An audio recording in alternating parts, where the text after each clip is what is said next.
While no country is immune, many, where most humanity live, are more vulnerable than others.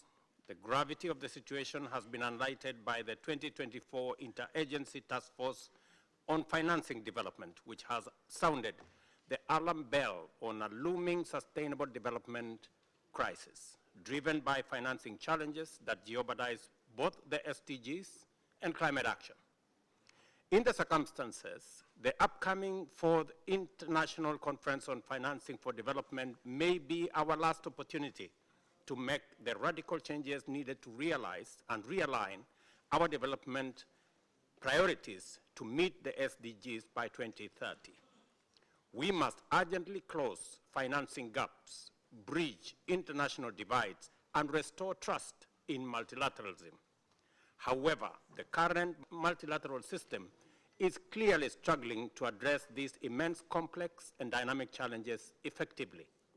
As a member of the SDG Stimulus Leaders Group, which coordinates the mobilization of financial resources needed to accelerate global progress towards 2030 agenda. And as we do our best to achieve this goal, we also must recognize that the prevailing multilateral institutional architecture is dysfunctional, or at least highly ineffective, and cannot be relied upon to provide the solutions for the world that we all urgently need. This is why countries are increasingly turning to innovative, homegrown approaches to solve their most pressing problems.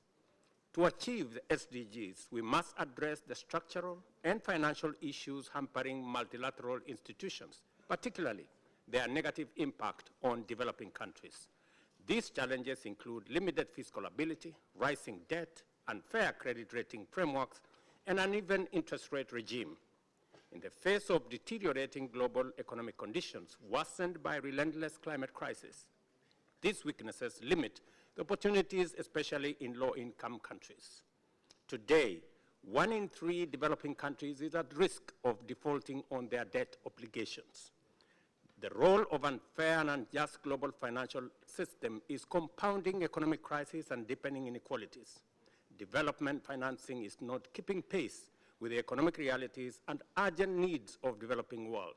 Consequently, the gap between developing world and developing nations continue to grow, creating a form of development apartheid. The Addis Ababa Action Agenda designed to address these challenges has lost momentum, with only 15% SDGs on track. I encourage to refrain from the listing of standard protocol expressions. How much lies and hypocrisy they brutally violate the law of the United Nations countries, joined also by the People's Republic of China, and we believe that financing of the architecture. Additionally, we believe that the remarks of Brazil and Russia find the balance between the Western point of view on the issue of the rule of law on one side. Of Serbia.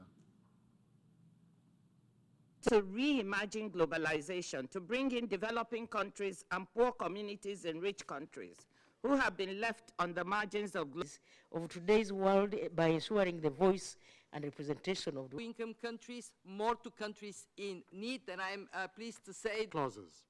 And we set a target to provide quality well-being of people and the planet. Thank you.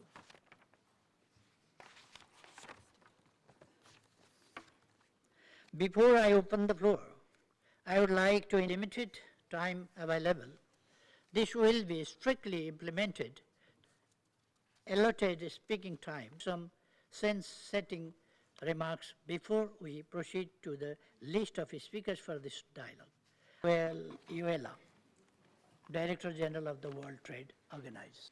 To lift the 700 million distorting, inequitable, and environmentally damaging subsidies at the W foundations for the exciting new opportunities. Meanwhile, 1.2 billion young people, we're going to need the private sector, we're going to need a specific focus on jobs, and we have created a new chair on our board of directors on whether they should join the IMF, and they said yes. So now Now, Excellencies, distinguished delegation of the 2030 Agenda for Sustainable with the United Nations in the global economic governance and the reform